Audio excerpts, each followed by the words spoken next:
a gente vai continuar falando dos e-mails, inevitavelmente, porque são milhares de e-mails, né? E além dos e-mails, a gente descobriu uma outra fonte de informação, que é o calendário de um dos ajudantes de ordem. E aí, esse calendário, ele fornece algumas informações que não necessariamente constam de mensagens, né? Quer dizer, tá no arquivo do e-mail, tá tudo no arquivo do e-mail, mas não tem uma mensagem sobre ele. Tem apenas um calendário indicando agendas do Bolsonaro. E agendas que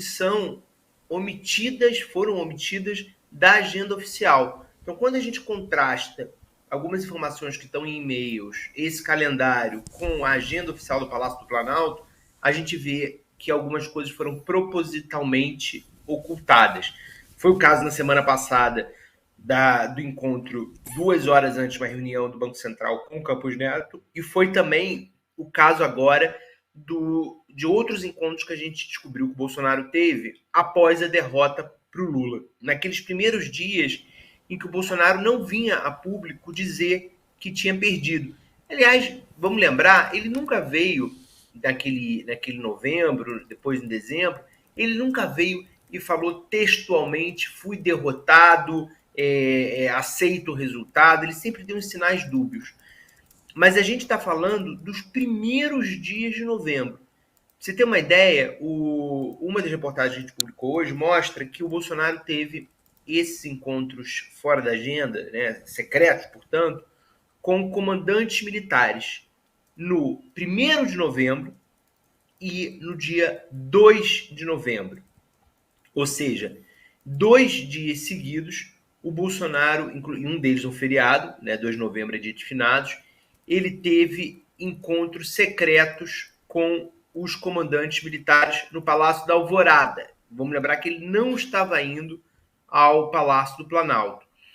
Todas essas reuniões, elas foram anotadas, há registros eletrônicos nesse calendário do ajudante de ordens Jonatas Diniz Vieira Coelho, que era um desses assistentes ordens que não apagou um desses ajudantes de ordens que não apagou os seus e-mails. Graças a isso a gente consegue ter essas informações. O primeiro encontro no Alvorada foi, como eu falei, no 1º de novembro, de manhã, 2 dias, portanto, após a vitória do Lula no segundo turno das eleições, 2 dias após o Bolsonaro ser derrotado. E aí tem uma mensagem no calendário dizendo que o Bolsonaro teve um encontro com comandantes de força, lembrando, naquele momento, era o comandante do Exército, era o Marco Antônio Freire Gomes, o da Marinha era o Almirante Garnier Santos e o da Aeronáutica era o Tenente Brigadeiro Carlos de Almeida Batista Júnior. Depois, nesse encontro do dia 1º, participaram também o Braga Neto, o ministro da Defesa, o Paulo Sérgio Nogueira, o Anderson Torres, naquele momento solto, o Bruno Bianco, advogado-geral da União. No dia 2 de novembro, foi um encontro fechado entre o Bolsonaro e os 3 comandantes, mais ninguém. E aí foi à tarde, de 3h30 às 5h15. E aí, na semana seguinte, 10 dias depois, 12 dias depois, para ser mais específico, no dia 14 de novembro, ele novamente teve uma reunião com os comandantes de força à tarde, e aí participaram o ministro da Defesa, Sérgio, o da Justiça, o AGU, o Controlador-Geral da União, o Braga Neto e o Flávio Rocha, que era o secretário especial da presidência. Então, gente, assim, o que a gente tem que perguntar, e os ex-comandantes deveriam ter a hombridade de responder, o que o Bolsonaro tratou com eles no dia seguinte, 2 dias depois da derrota? O que um presidente que não aceitava a derrota, que não falava publicamente, fui derrotado, por que ele chamou escondido comandantes militares para conversar? Por que os comandantes militares aceitaram ir escondidos? Porque não consta da agenda dos comandantes militares também. Se a gente viu a agenda dos 3 nessas datas e não há registro de encontro com o Bolsonaro. O que de tão secreto, logo depois de uma derrota eleitoral, eles e o Bolsonaro tinham para conversar? Vamos lembrar que não eram 3 comandantes militares que primavam pelo exemplo de respeito à Constituição e à democracia. Os 3 houve momentos ao longo dos 2 anos que eles ficaram como comandantes militares de Bolsonaro, os 3 tiveram episódios que mandaram sinais muito ruins sobre desrespeito à Constituição, sobre eventualmente topar uma aventura autoritária do Bolsonaro, frases mal colocadas. Os 3 não fizeram passagem de comando, não colaboraram com a transição de governo, né, do Lula. Um deles renunciou antes. Então, acho que o mínimo que eles tinham que fazer era o que o Bolsonaro queria deles naquele momento. O que foi tratado? É uma ótima pergunta. E eu queria aproveitar para já nesse embalo que a gente está falando, daqui a pouco a gente vai falar dos e-mails, tá, gente? Do CID, desse dinheiro que a gente anunciou. Aguenta aí que o Guilherme tem essa apuração para trazer para a gente, já.